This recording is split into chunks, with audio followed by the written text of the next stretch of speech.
বিশ্বজুড়ে এক টালমাটাল অবস্থায় রয়েছে স্বর্ণের বাজার। প্রতিদিনই দামের ওঠানামা চোখে পড়ার মতো। কখনো চাহিদা বাড়ছে, কখনো আবার মুনাফা তুলে নিচ্ছেন বিনিয়োগকারীরা। বৈশ্বিক মুদ্রাস্ফীতি, যুদ্ধ ও ভূরাজনৈতিক উত্তেজনা স্বর্ণকে নিরাপদ বিনিয়োগ হিসেবে আবারও সামনে এনে দিচ্ছে। অনিশ্চয়তার এই সময়ে স্বর্ণের প্রতি ঝুঁকছেন কেন্দ্রীয় ব্যাংক, রাষ্ট্রীয় রিজার্ভ ও বড় কর্পোরেট বিনিয়োগকারীরা।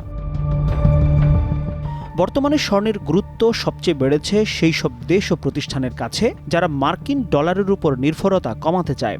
রাশিয়া, চীন সহ কয়েকটি শক্তিশালী রাষ্ট্র তাদের রিজার্ভে স্বর্ণ বাড়াচ্ছে। একই পথে হাঁটছে কিছু বড় আর্থিক ও প্রযুক্তি প্রতিষ্ঠানও। ডিজিটাল মুদ্রার যুগে ভৌত সম্পদ হিসেবে স্বর্ণ আবারও নতুন করে গুরুত্ব পাচ্ছে সেই জায়গাগুলোতে।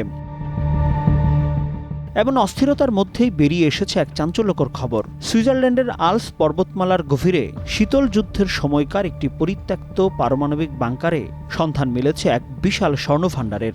উচ্চ নিরাপত্তা সম্পন্ন এই আন্ডারগ্রাউন্ড ভল্টে প্রতি সপ্তাহে 1 থেকে 2 টন করে স্বর্ণ জমা করছে বিশ্বের শীর্ষ ক্রিপ্টোকারেন্সি প্রতিষ্ঠান টেদার হোল্ডিংস।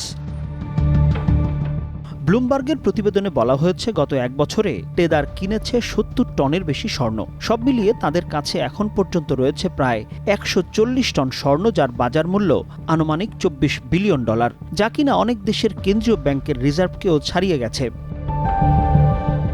টেদার দাবি করছে, ভূরাজনৈতিক অনিশ্চয়তার কারণে ভবিষ্যতে স্বর্ণনির্ভর মুদ্রা ব্যবস্থার দিকে ঝুঁকবে বিশ্ব। এদিকে বিশ্লেষকদের মতে প্রচলিত ব্যাংকিং ব্যবস্থার বাইরে এই গোল্ডেন ফোর্টেস বা স্বর্ণের দুর্গ বিশ্ব অর্থনীতিতে নতুন সমীকরণের ইঙ্গিত দিচ্ছে।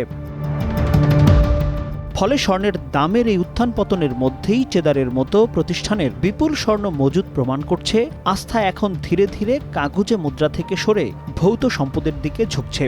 এই প্রবণতা অব্যাহত থাকলে স্বর্ণ কেবল বিনিয়োগের নিরাপদ আশ্রয়ই নয়, ভবিষ্যৎ বৈশ্বিক অর্থনৈতিক ভারসাম্যের অন্যতম নিয়ামক শক্তি হিসেবেও আবির্ভূত হতে পারে বলে ধারণা করছেন বিশ্লেষকরা। মাসুম খান, টাইমস টুডে।